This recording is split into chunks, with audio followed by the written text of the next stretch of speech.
Good morning बच्चों। अब आपके यूनिट टेस्ट आने वाले हैं और इसलिए आप अच्छी तरह से रिवीजन कीजिए, तैयारी कीजिए यूनिट टेस्ट की। तो ये बच्चों, पिछली वीडियो में मैंने आपको समझाया था कि समास कितने तरह के होते हैं और समास में पूर्व पद और उत्तर पद क्या होता है। ठीक है, ये मैंने आपको समझाया था। तो एक बार मैं और इसका रिवीजन करवा देती हूँ आपको कि इसमें मैंने आपको जैसे बताया ही था कि समास की रचना, शब्दों की रचना तीन विधियां हैं जिससे शब्दों का निर्माण होता है, शब्दों की रचना होती है। एक होता है उपसर्गों के माध्यम से। ठीक है, करवाया था मैंने आपको कि उपसर्गों के माध्यम से हम शब्द निर्माण कैसे करते हैं। ठीक, दूसरा था प्रत्ययों द्वारा। उसी तरह आपके उपसर्ग और प्रत्यय थे कि प्रत्यय लगा के हम किस तरह से नए शब्दों का निर्माण करते हैं। उपसर्ग में आपको पता होगा कि वे भाषा के लघुतम खंड, छोटे टुकड़े जिनका कुछ अर्थ होता है, लेकिन अगर हम उनको शब्द से अलग रखेंगे तो उनका कोई अर्थ नहीं होगा, और जब वे शब्द से जुड़ जाते हैं तो अर्थवान हो जाते हैं। ठीक है, तो उन्हें उपसर्ग कहते हैं। एग्जाम्पल, जैसे हम कु एक ये खंड है, भाषा का छोटा सा खंड है कु। अब अगर हम इसको अलग से बोले तो इसका मीनिंग क्या है, हमें कुछ समझ में नहीं आ रहा है। लेकिन कु को हम मति से जोड़ दें, मति शब्द है, अगर हम कु को मति से जोड़ दें तो क्या हो जाएगा, कुमति। तो अब इसका अर्थ हमें समझ में आ रहा है कि कुमति मतलब भ्रष्ट बुद्धि, गलत रास्ते पर दिमाग को ले जाना, उसे कुमति कहते हैं। तो ये क्या है, एक उपसर्ग से, कु उपसर्ग से नए शब्द का निर्माण होता है। उसी तरह प्रत्यय है। प्रत्यय, अब उपसर्ग शब्द के आगे लगते हैं और प्रत्यय शब्द के पीछे लगते हैं। जैसे सफल, ये शब्द है, अब इसके पीछे हम ता प्रत्यय लगाते हैं। अगर हम ता को अलग रखेंगे तो कोई मीनिंग नहीं बनता है, लेकिन हम सफल के साथ अगर ता को जोड़ देते हैं तो हमें उसका अर्थ समझ आ जाता है कि सफलता। तो ये दो हमने बहुत अच्छे से पढ़ लिया था। अब है समास के द्वारा। अब तीसरी जो विधि है शब्द निर्माण की, वो होती है समास। समास के माध्यम से हम शब्दों का निर्माण करते हैं। अब इसमें समास किस तरह से शब्दों का निर्माण करते हैं, ये बहुत आपको जरूरी है समझना। ये मैं पिछली वीडियो में बहुत अच्छे से आपको समझा चुकी हूं कि समास रचना में दो शब्द होते हैं, इसमें कोई उपसर्ग नहीं है, प्रत्यय नहीं है, वो अलग चीज है। और ये समास में दो शब्द होते हैं, और जब वे दो शब्द मिलते हैं आपस में तो उनसे एक नया शब्द बन जाता है। ठीक, अब जैसे फॉर एग्जाम्पल पर्ण कुटी, अब ये दो अलग अलग शब्द हैं, लेकिन जब हम इसको एक साथ मिला देंगे तो पर्णकुटी बन जाएगा। नेत्रहीन, दोनों अलग शब्द हैं। आप कहोगे नेत्र का मतलब क्या होता है, आंख, हीन का मतलब क्या होता है, जिसकी नहीं है। लेकिन जब हम अगर खाली नेत्र को पढ़ेंगे तो सिर्फ इसी का मीनिंग पता लगेगा और हीन का मीनिंग, लेकिन जब ये एक साथ मिलते हैं तो नेत्रहीन मतलब कोई अंधे की बात, जिसकी आंखें नहीं है, उसके बारे में बात हो रही है, तो ये एक नया शब्द बन जाएगा। नीला कंठ, तो क्या बन जाएगा, नीलकंठ। किसको कहते हैं हम नीलकंठ, शिव जी को बोलते हैं, या एक किसी जगह का नाम है नीलकंठ, इस शिव जी के नाम पे रखा हुआ। तो इससे दो शब्दों के आपस में मिलने से नए शब्द की जो रचना होती है उसे समास कहते हैं। अब इसमें ये बताया था मैंने कि इन शब्दों में पूर्व पद और उत्तर पद होते हैं। तो पूर्व पद क्या होता है, जो पहले आता है, जो पहला शब्द होगा वो पूर्व पद होगा, और जो शब्द बाद का होगा उसे उत्तर पद कहते हैं। और पूर्व पद और उत्तर पद मिलके क्या बनते हैं? समस्त पद। मतलब किसी नए शब्द की रचना करना, उसे समस्त पद कहते हैं। ठीक है। अब देखिए, जैसे यह है पूर्व पद प्लस उत्तर पद, ये दो हैं। अब हम इनमें कोई भी शब्द ले सकते हैं। जैसे हम ले लेते हैं, पूर्व पद है नीला और उत्तर पद है गगन। अब इन दोनों को मिला देंगे तो क्या बन जाएगा? नील गगन। तो जो ये नया शब्द बन रहा है, ये क्या कहलाता है? समस्त पद। इसको हम समस्त पद कहेंगे, ना कि इसे हम पूर्व पद या उत्तर पद के नाम से पुकारेंगे। ठीक है। तो ये समस्त पद हो गया, नील गगन। इसी तरह से हम और भी शब्द, जैसे घुड़सवार है, घुड़ प्लस सवार, तो इसमें पूर्व पद क्या है? घुड़, और सवार उत्तर पद है। अब समस्त पद क्या बनता है? नया शब्द क्या बनता है? घुड़ सवार। ठीक है। तो ये जो नया शब्द बना, उसे हम समस्त पद कहेंगे। तो इतनी बात आपको समझ में आ गई होगी। अब इसके बाद मैंने आपको ये बता दिया था कि विग्रह क्या होता है? अलग करना। विग्रह का मतलब अलग करना। हम अगर कहते हैं कि आप समस्त पद का विग्रह कीजिए, ठीक है, समस्त पद का विग्रह। अब समस्त पद कौन सा है हमारा? ये है घुड़सवार। क्या है? समस्त पद। अब इसको हमने अलग करना है, तो कैसे करेंगे हम अलग? घुड़ प्लस सवार, ये विग्रह करना हो गया। ठीक। और अगर हम कहेंगे कि इनका समस्त पद बनाइए, तो वो घुड़सवार हो जाएगा, तो ये समस्त पद बन जाएगा।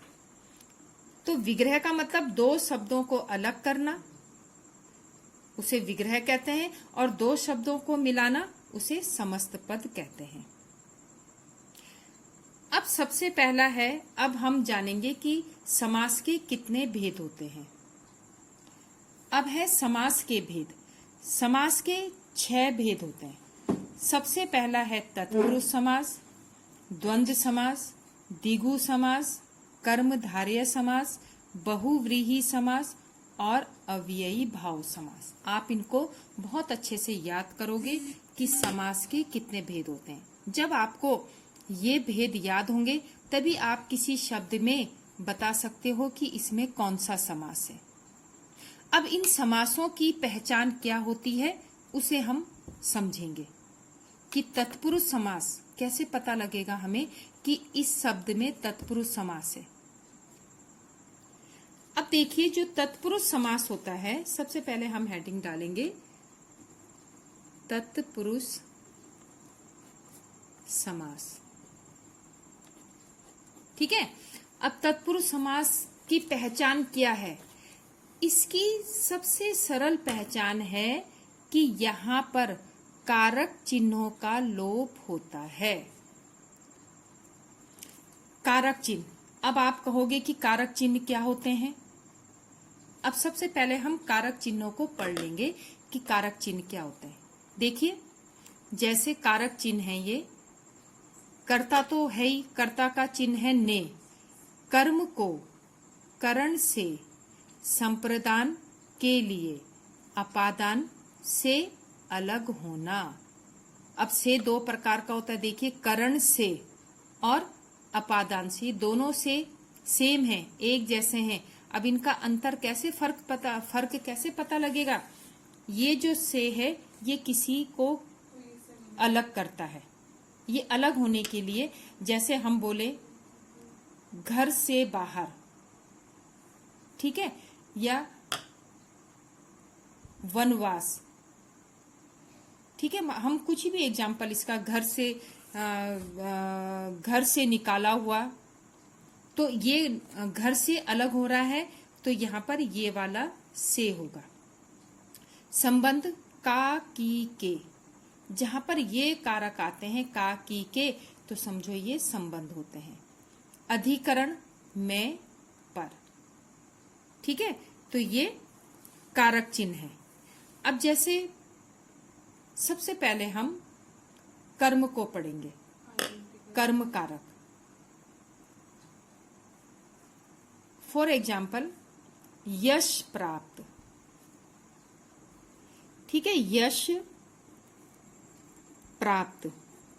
अब इसको अगर मैं कहूं कि इसको हम विस्तार से बोले, ये तो शॉर्ट में आ गया ना, यश प्राप्त। इसको हम अगर विस्तार से बोले तो हम क्या बोलेंगे इसका अर्थ? यश को प्राप्त,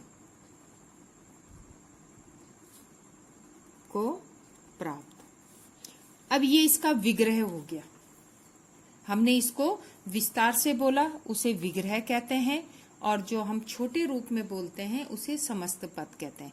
अगर आपके क्वेश्चन आता है कि यश प्राप्त का विग्रह, ठीक है, तो आपका जो है ये हो गया कर्म को।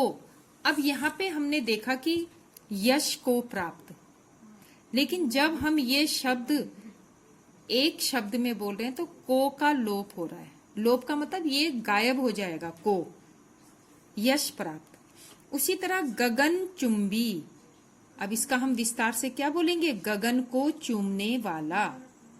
और अब ये समस्त पद में को गायब हो गया। तो आपको जो है तत्पुरुष समास की पहचान कैसे करनी है? आप उसका विग्रह करोगे, और विग्रह करने में जो भी को, से, के, लिए, से, का, की, के, में, ये जो कारक चिन्ह आएंगे, इससे आपको पता लग जाएगा कि ये तत्पुरुष समास है। उसी तरह करण तत्पुरुष रेखांकित। अब रेखांकित का अर्थ आपको पता होना चाहिए ना, कि रेखा से अंकित, ये विग्रह हम कर रहे हैं, रेखा से अंकित। तो अब यहां पर क्या है? से। अब इसमें इसका लोप हो रहा है रेखांकित में। गुण युक्त, गुण से युक्त। अब हम इसका विग्रह गुण को युक्त, गुण पर युक्त, ये तो नहीं बोलेंगे ना। हम इससे क्या कहेंगे? गुण युक्त का मतलब क्या होता है? गुण से युक्त। लेकिन जब हम इसको यहां पर बोल रहे हैं समस्त पद में, तो से का लोप हो रहा है। उसी तरह संप्रदान तत्पुरुष। रसोई घर किसे कहते हैं? रसोई घर।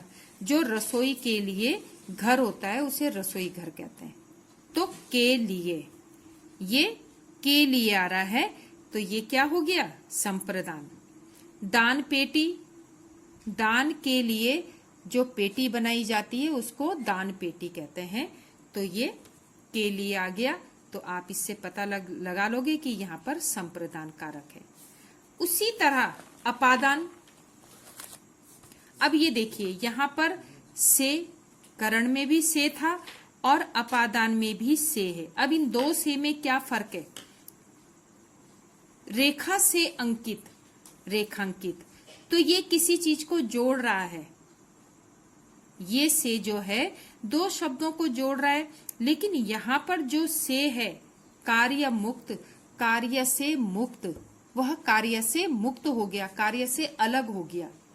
तो यहाँ पे मैंने आपको बताया था ना कि ये से जो है अलग होने के लिए इस्तेमाल किया जाता है, इसका प्रयोग अलग होने के लिए किया जाता है। तो कार्य से मुक्त, कार्य मुक्त। नेत्रहीन, नेत्र से हीन, जिसके पास नेत्र नहीं है वो नेत्रहीन हो गया। तो यहाँ पर से का प्रयोग होगा। तो आपने इन दो चीजों को अच्छी तरह से समझना है। एक अलग होने के लिए होता है और एक जोड़ने के लिए होता है। अब है संबंध कारक। संबंध कारक जिसमें आपसी संबंध बताया जाता है, जैसे राजकुमार। तो इसमें किसका संबंध बताया जा रहा है? राजा का कुमार। अब जब हम इसका विग्रह करेंगे तो कैसे होगा? राजा का कुमार, मतलब राजा के पुत्र को क्या कहते हैं हम? राजकुमार। जीवन साथी, जीवन का साथी, तो यहाँ पर क्या है, का, की, के, ये संबंध कारक के चिन्ह है, तो ये आते हैं। अधिकरण, अधिकरण में दो होते हैं कारक, में और पर। जैसे शरणागत, शरण में आया हुआ, या शरण में आगत, शरणागत। ध्यान मग्न, ध्यान में मग्न। ठीक है, तो ये क्या हो गए, ये हो गए हमारे अधिकरण तत्पुरुष। तो बच्चों इस तरह से हमने जो है सबसे पहले इन चिन्हों को याद करना है। जब हमें ये चिन्ह, इनकी समझ होगी, तभी हम किसी का क्या है समास हम बता सकते हैं। और ये सब किसके हैं चिन्ह, ये है तत्पुरुष समास। ये तत्पुरुष समास के अंतर्गत आते हैं सब, कर्म, करण, संप्रदान, अपादान, संबंध, अधिकरण। आपसे क्वेश्चन पूछा जा सकता है कि रेखांकित में कौन सा तत्पुरुष समास है,